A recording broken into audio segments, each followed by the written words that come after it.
qolishini xohlayman. Bo'lmaydi. Ochilsin deyman mana shu yer. Sizda peshonada patashkaga показания yo'q. Yo'q qolishini xohlayman. Tortamiz. Chiroyli. Da, uni tort.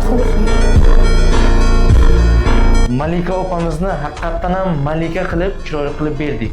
Yuqori va pastki qovoq blefroplastik amaliyoti bo'ldi. Ortiqcha qovog'ingizni, ortiqcha grija qopchangizni hammasini olib berdik. 1 yilga yonoq anatomiyasi, yonoq dugasi qanday tortilganligini qarang. Ortiqcha izbitik yo'q. Sheyaga baho bering, sheyaga baho bering. Hech narsa qilmaydi. Assalomu alaykum aziz hamkasblar, aziz obunachilar. Bir sutka oldin hurmatli professor Anvashudich boshchiligida Yoshim 50 ta, почти 50. yoshlar 50 da bemorimizda space platizmoplastik amaliyoti o'tkazilgan, ko'rishingiz mumkin. Opajon, 1 kunlik natija sizga yoqdimi? Hali bir sutka bo'lmadi. Hali 1 sutka bo'lmadi. Qarang shunaqa natija. 12 soat bo'ldi. Chunki kechqurun soat 10 da operatsiya tugagan bo'lsa 12 soat shunaqa. Amaliyotdan oldin Amurlo Shudich bilan bizdan nimani xohlagansiz, nimani kutgansiz, necha yilga yosharishni kutgansiz? Endi albatta yosharasiz. Men shu ortiqcha osilishlarni bartaraf qilish uchun kelgan edim.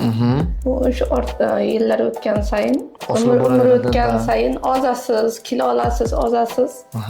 Undan keyin shu baribir yon qovoqlar, ko'z osti qovoqlari umr o'tgan sayin osilib boraveradi va qanaqadir yuzingiz so'lonqi bir anaqa oladida. Uni hech bir pardoz bilan ham yashirib bo'lmaydi-da. Malika opamizni haqiqatdan ham malika qilib, chiroyli qilib berdik. Ularni hech bir yo'l bilan jarrohliksiz hech bir yo'l bilan yo'qotib bo'lmaydi. Faqat jarrohlik yo'li bilangina uni yo'qota olasiz. Har bir ayol kishi go'zal bo'lib, chiroyli yosharishni xohlasa, yurishga haqli har bir ayol kishi.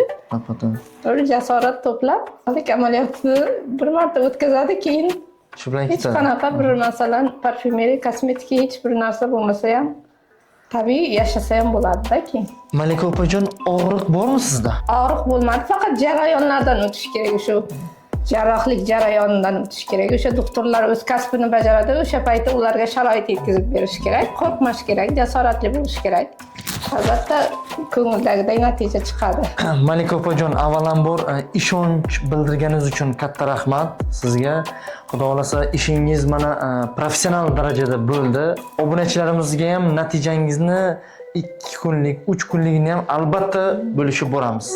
Kuzatishdan charchamang aziz obunachilar, zo'r rezultatlarni qo'yib boramiz xudo xolasa. Hammaga rahmat.